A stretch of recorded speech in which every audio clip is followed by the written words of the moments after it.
Good afternoon. Good afternoon and welcome to the latest version of Conversations with the Headmaster. I am honored today to be in the HCH Community Garden with the two founders of the garden, who I'm going to ask to introduce themselves in a moment. Please, we've got some singing happening in the background, so I hope that's not going to detract from the noise and that you'll be able to hear us. But I'd like to introduce our two founders, and Hannah and Vicki, can you introduce yourselves, please? And what's your position in the HCH community? Sure, so my name's Hannah Bahar, and I'm the mother of Rose in Year 2 and Joshua in nursery. So I'm a parent, and as is Vicki. So I'm Vicki Felgate, and my son is in Year 4 and joined the school in Year 1, so I've been involved in the school since Year 1. Brilliant.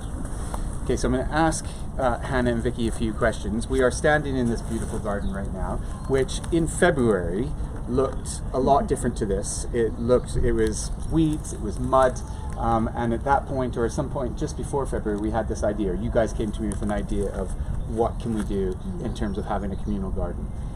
Can you talk to us a little bit about the genesis of that, the story of the garden, and how we've got to a stage now where we've got strawberries and sweet peas and rosemary and all these beautiful flowers, and this beautiful space that we've got that essentially, I know you've had a little bit of help from other people in the community, but essentially you two have done.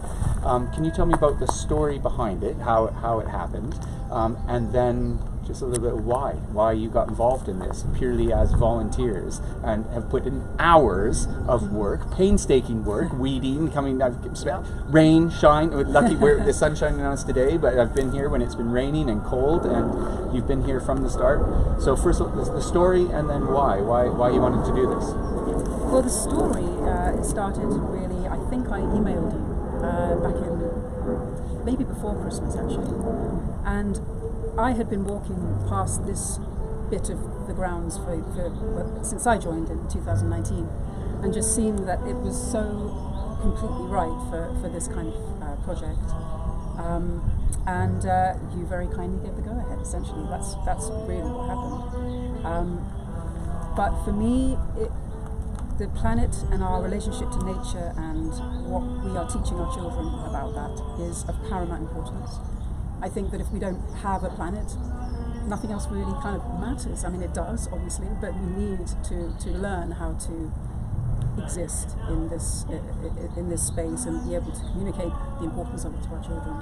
So that's really why I personally wanted to do this, and to help to teach children who perhaps don't have the opportunity at home. Maybe they don't have gardens, maybe they don't really know very much about it, just because it's not actually always in everybody's world.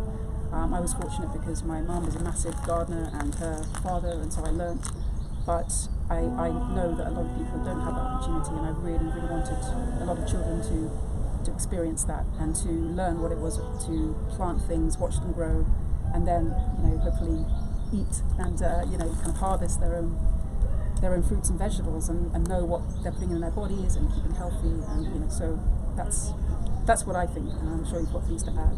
Well, essentially, I think after you'd had that initial conversation, I saw you'd put out an email saying, Hannah's come to me, she's had this idea, is anyone interested? And a couple of years ago I'd had a conversation with Guy, previous headmaster, about whether we could look at setting up a kind of eco-schools committee within the school. And then of course COVID hit, so that idea was just getting off the ground, and then COVID hit and everything sort of went awry. And then I saw that message, and I thought, oh, there's a like-minded person in the school who I haven't met yet, and we responded to you at the time and said, yes, great, I'd love to be involved. And so then that's how we got talking.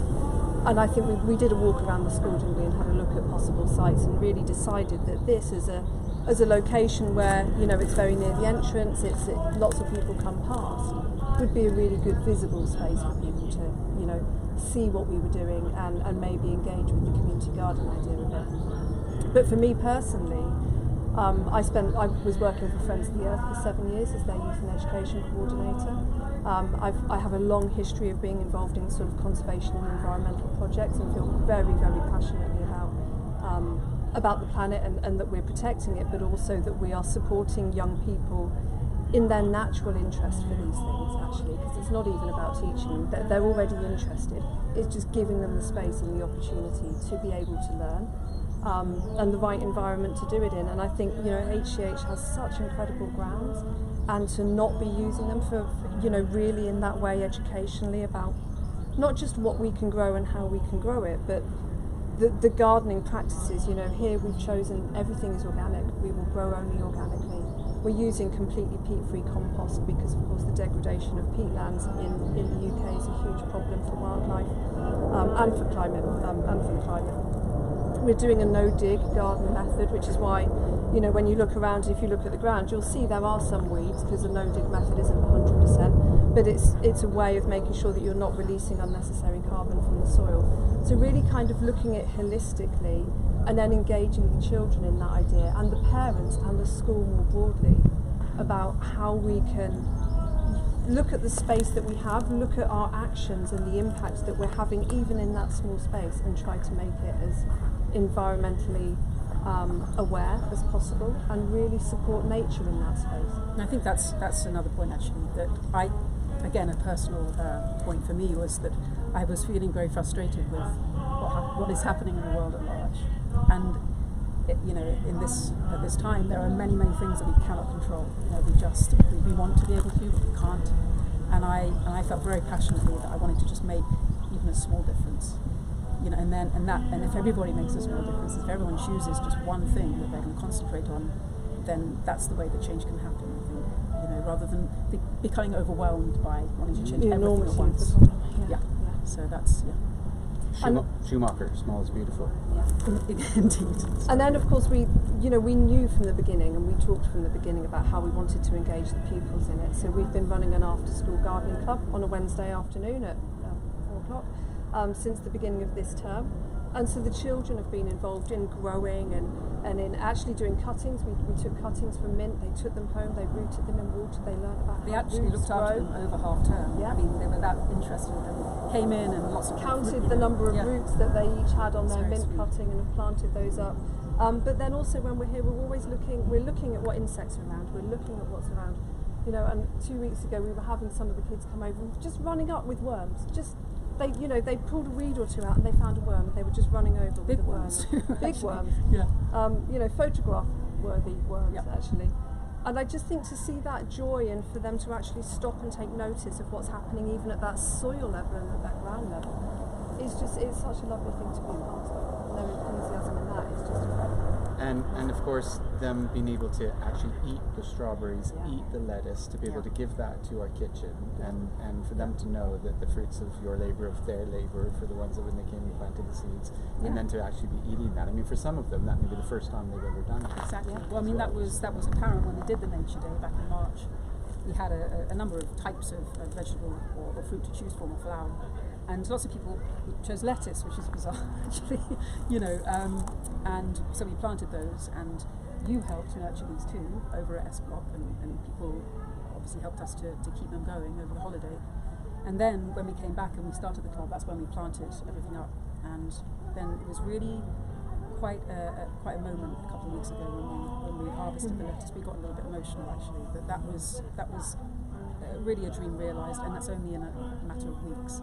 And it made us think that if that's possible in a matter of weeks, then how could we go from here, and what else could we try and do to just enhance the beauty of an already extraordinary site, but also just keep going with helping children understand their connection to nature, basically.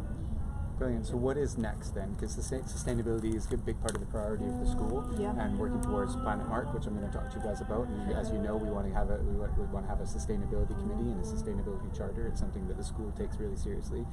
What next from your point of view in terms of how we go in that direction to ensure that we're doing everything we can as a school?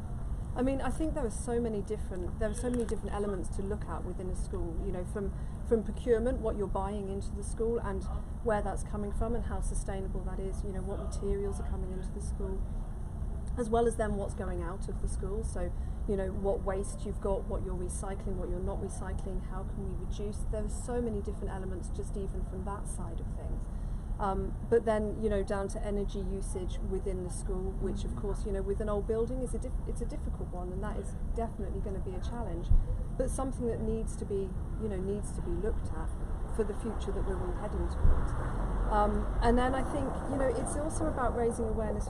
For me, I think it's really about raising awareness within the whole kind of school community, so not just within the school, but actually everyone who comes into contact with that, where they can see that ethos, they can see the changes that happen, they can see the commitment and realise that this is something that actually they need to think about in their own lives as well. So you start looking at that ripple effect. But if we take the kind of small scale of the garden and upscale that, you know, we're looking at, okay, we've built a composter, we want a composter that we start making our own compost for next year. And we've connected with the kitchen in that way too. Kevin in the kitchen has already brought a couple of bags of food waste to add to our compost. So we're trying to make connections within the community already. We hope that, you know, that those can continue. And with pots, with any of the materials that we've used within the garden, where possible, we're trying to reuse. So we've tried to buy second-hand as much as possible, second-hand, reuse, find a reuse for everything. All of the pots that we've used for these for the raised potting beds were all reclaimed scaffold boards that I found on eBay actually, you know, but we used the wood. Vicki built these incredible sensory garden beds out of the wood that was already in the wood store in the school. We literally moved this bench over. The only things that we bought that were new were the arches. I think that's about it. The arches, and then of course we're not quite at a zero waste point because compost usually comes in bags, unless we can get a low loader in or a pile of poo dumped on the driveway, which I'm not sure everyone would appreciate. But I think Kieran was a little put off at that point. Yeah. But then we're letting things go to seed, and we're letting things go to seed so that next year we don't have to buy. So if we can make it into a more closed, circular economy within the school garden, and everyone starts to understand how that can work, then how do we upscale that on a grander level within the school more broadly? And Kevin's already saying, you know, let us know what you've got so I don't have to order it. You know, so that's also a kind of, you know, maybe down the line something that's more cost effective. You know, so that's also grand schemes and plans, but I think I'd really, you know, you've mentioned the sustainability committee, and for me I think it's really just about this idea that decisions that are taken in the school and at a governance level within the school go through a sustainability committee, so that we're starting to think, what's the impact of that? What is the impact of that? Is it necessary? Is that impact worth what we're trying to achieve there? Is there a different way to do it? And it's one thing we're pushing with our governance. We're pushing in an open door. Sustainability, one of the main strategic priorities for Dukes at the moment as well. So lots of discussion in the background from their side, asking us how we are moving towards sustainability and protecting this environment for our children, especially for their future. Parent volunteers, what would you say to other parents that are watching this in terms of okay, come help us? But yeah, I mean, it's really, I mean, somebody I was speaking to who's one of the friends actually had said, you know, why don't you do some gardening courses, you know, to help raise money for the community garden, because we have had interest from one or two parents who said, I really don't know what I'm doing in my garden. I mean, I have a little bit of an idea, but I'd like to know a bit more. I mean, I have to say, I'm not like, you know, Monty Don or anything. You know, I think what we've learned in just, you know, through circumstance. Well, I've learned from watching Monty Don. Yeah, we like him.